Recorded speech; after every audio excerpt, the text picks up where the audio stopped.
Hello everyone, myself Akshay. Today I will discuss with you on the topic of carbohydrates.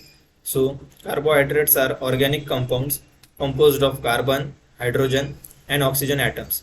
They serve a primary source of energy for living organisms and play important roles in various biological processes. Carbohydrates can range from simple sugars, that is monosaccharides, to complex molecules, that is polysaccharides, that store and provide energy as well as contribute to structural components in cells. Then, talking about monosaccharides, it is the simplest form of carbohydrates, can be further categorized into different subtypes based on their chemical structure and the number of carbon atoms they contain. The most common monosaccharide subtype include trioses. Trioses is a monosaccharide with 3 carbon atoms. An example of it is glyceraldehyde. Then tetroses. Tetroses is a monosaccharide with 4 carbon atoms. Pentoses. Pentoses is a monosaccharide with 5 carbon atoms. The example of it is ribose and deoxyribose, which is the component of nucleic acid, that is RNA and DNA. Then hexoses. It is a monosaccharide with 6 carbon atoms, that is glucose, fructose and galactose are well known hexoses. These subtypes of monosaccharides differ in their molecular structure and play essential roles in various biochemical processes within living organisms.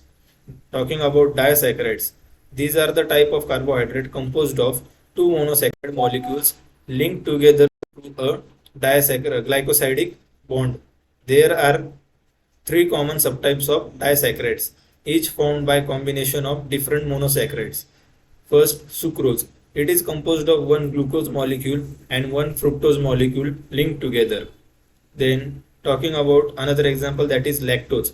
It consists of one glucose molecule and one galactose molecule linked together. Then, maltose. Maltose is made up of two glucose molecules linked together. These disaccharides serve as sources of energy and sweetness in various foods, and their digestion of by enzymes in the body releases the constituent monosaccharides for absorption and utilization.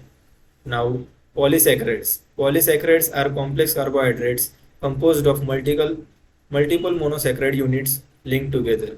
They serve various functions including energy storage and structural support. There are three primary subtypes of polysaccharides. First, starch. Starch is the main storage polysaccharide in plants. It is composed of many glucose molecules linked together in a liner of branched arrangement. Starch serves as a reserve energy source for plants. It can be broken down by enzymes into glucose for energy. There are two types of starch, amylose and amylopectin. Then, talking about another example of polysaccharides, glycogen. Glycogen is the storage polysaccharide in animals, primarily stored in the liver and muscles. It is highly branched and made up of glucose units. When sugar levels are low, glycogen can be broken down into glucose to provide a quick source of energy. Then, talking about another example, that is cellulose. Cellulose is a structural polysaccharide found in the cell walls of plants. It is composed of glucose units linked together in a way that humans cannot digest due to the arrangement of bonds. However, cellulose is an essential dietary fiber that adds bulk to the diet and aids in digestion. Those polysaccharides play crucial roles in providing energy, maintaining cell structure, and supporting various physiological processes in both plants and animals. Then, talking about carbohydrates, that can be classified into several categories based on their structure and function. The main classification includes monosaccharides, that is, simplest carbohydrates consisting of single sugar unit, example glucose, fructose, and galactose. Then, disaccharides. Disaccharides are formed by the combination of two monosaccharide molecules through a glycosidic bond, example sucrose, lactose, and maltose. Then, another classification, that is oligosaccharides. These contain a small number of monosaccharide units linked together, that usually to 3 to 10. They are often found in foods and play roles in gut health and digestion. Polysaccharides. Polysaccharides consist of multiple monosaccharide units linked together. They can be further classified into storage polysaccharides and structural polysaccharides. Starch and glycogen are example of storage polysaccharides, while cellulose is a structural polysaccharide. Then simple carbohydrates. This category includes monosaccharides that and disaccharides which are quickly digested and can provide rapid energy. Complex carbohydrates. Complex carbohydrates include oligosaccharides and polysaccharides. They take longer to digest and provide sustained energy. Then dietary fiber. Dietary fiber consists of non-digestible carbohydrates found in plant foods. It's important for digestive health and can be soluble, which is dissolves in water, or insoluble, which cannot dissolve in water.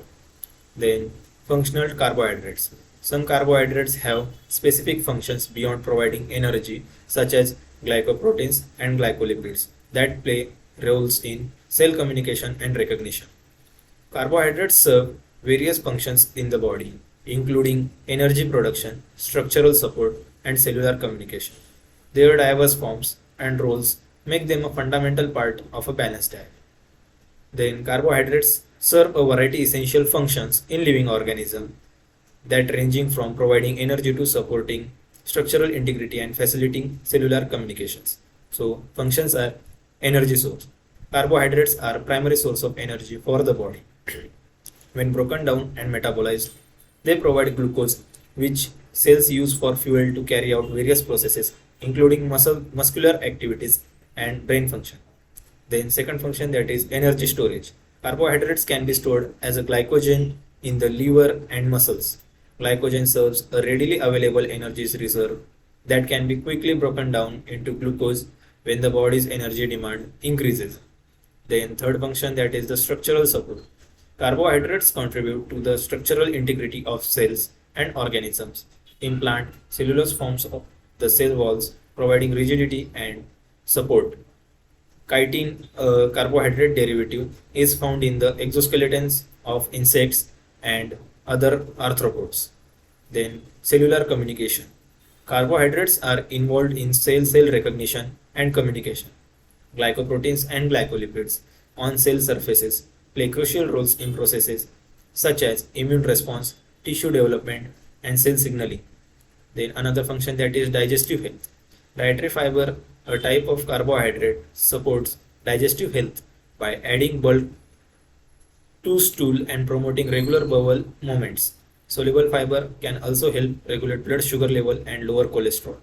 Then blood clotting. Some carbohydrates, particularly glycosamine glycans (GAGs), are involved in blood clotting by aiding platelet aggregation and clot formation at injury sites. Then brain functions. Glucose derivatives or derived from carbohydrates is the preferred fuel for the brain. Adequate carbohydrate intake ensures proper cognitive function and mental clarity. Then metabolic regulation. Carbohydrates play a role in regulating metabolism. Insulin, a hormone, helps regulate blood sugar levels by facilitating the uptake of glucose into cells. Then fatty acids metabolism. Carbohydrates spare protein from being used as an energy source, allowing proteins to primarily fulfill their roles in growth, repair, and enzyme functions. Overall, carbohydrates play diverse and vital role in maintaining the health and function of organisms from the cellular level to entire body system. Thank you.